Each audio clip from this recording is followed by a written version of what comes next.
जय माँ काली, जय माँ शक्ति। कोटा और आत्महत्या, कोचिंग और आत्महत्या, पढ़ाई और आत्महत्या, प्रेम और आत्महत्या, ये क्या हो रहा है संसार में।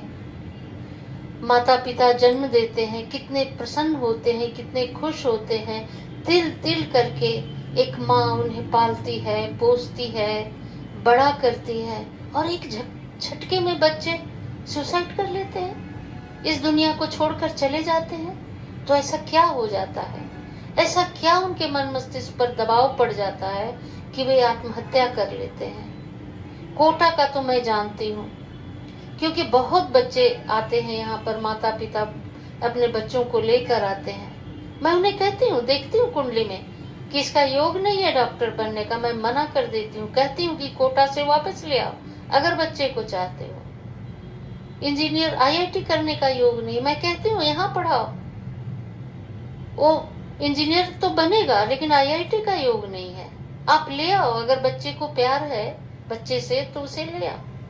और माता पिता मानते हैं मेरी बात को। तो क्या ऐसा है कुंडली में या सामने में, उनकी परिस्थितियों में, कि उनका इतना दबाव पड़ जाता है दिमाग पे कि वो आत्महत्या ही कर लेते हैं, अपने जीवन को ही खत्म कर लेते हैं। ऐसा क्या है? तो पढ़ाई में माता पिता को ध्यान देना पड़ेगा कि बच्चों में उनके इंटेलिजेंसिया को देखें, उनके दिमाग को देखें, उनकी रुचि को देखें और तब उस ओर बढ़े।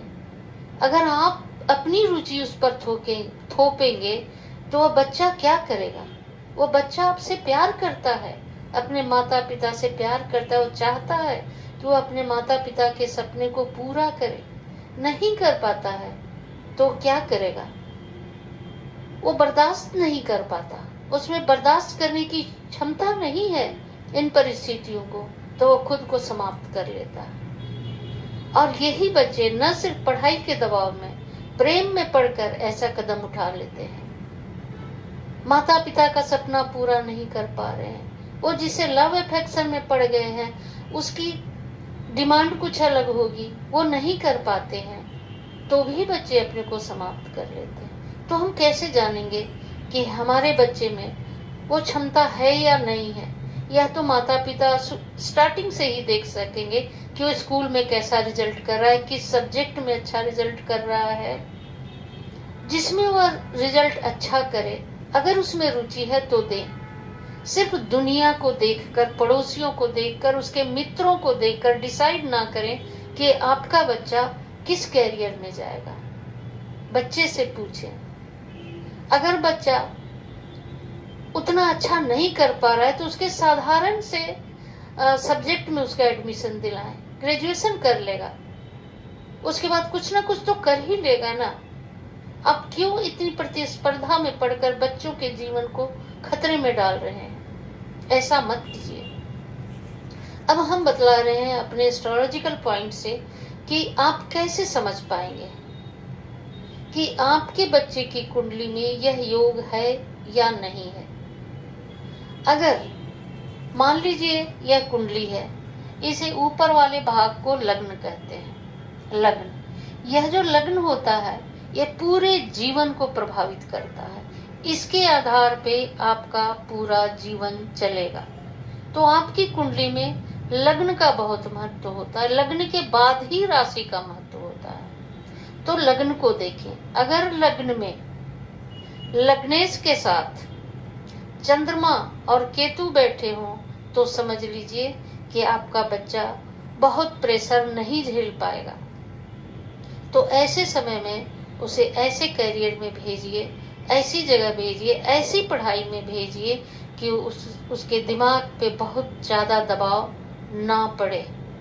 अगर यहाँ पे निम्न के चंद्रमा बैठे हों, यानी कि वृश्चिक राशि में चंद्रमा बैठे हों, साथ में केतु बैठे हों और शुक्र बैठे हों, तो भी समझिए कि आपका बच्चा दबाव बहुत नहीं झेल पाएगा।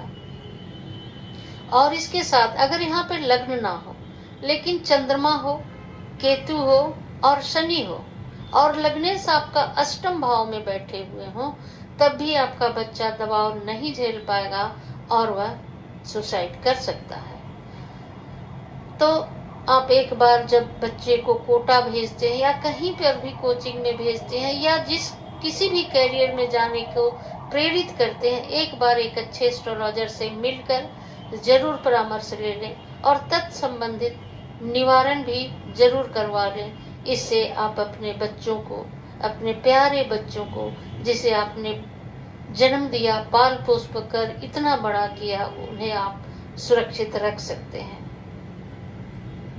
और एक बात हम यहाँ कहना चाहेंगे कि जीवन में सिर्फ कैरियर बनाना ही बड़ी बात नहीं है, उन्हें इंसान भी बनने दीजिए, उनमें दया भाव उत्पन्न कीजिए, शुरू से उनमें आध्यात्म, योगा और ध्यान के प्रति रुचि बढ़ाइए। अगर बच्चे आरंभ से ध्यान करेंगे तब वो किसी भी तरह के मस्तिष्क के दबाव को झेल लेंगे। अगली बार जब हम कभी लाइव सेशन करेंगे, संडे को में भी लाइव सेशन करेंगे, तो आपको बतलाएंगे कि ध्यान कैसे करें, बच्चों को कैसे सिखाएं ऐसा ध्यान कि थोड़े समय में वो इसको कर पाएंगे। तो आप देखते रहें ऐसी जानकारियों के लिए जो आपके लिए, आपके बच्चों के लिए है। देखते रहें और मेरे साथ जुड़े रहें। मेरे साथ जुड़े रहने के लिए मेरे चैनल को सब्सक्राइब करें, बेल आइकन भी दबाएं। अगर आप पहली बार देख रहे हो, लाइक और शेयर कर दें। इंस्टा और फेसबुक पर भी मैं हूँ, वहाँ भी लाइक करें और शेयर करें। धन्यवाद। जय मां शक्ति।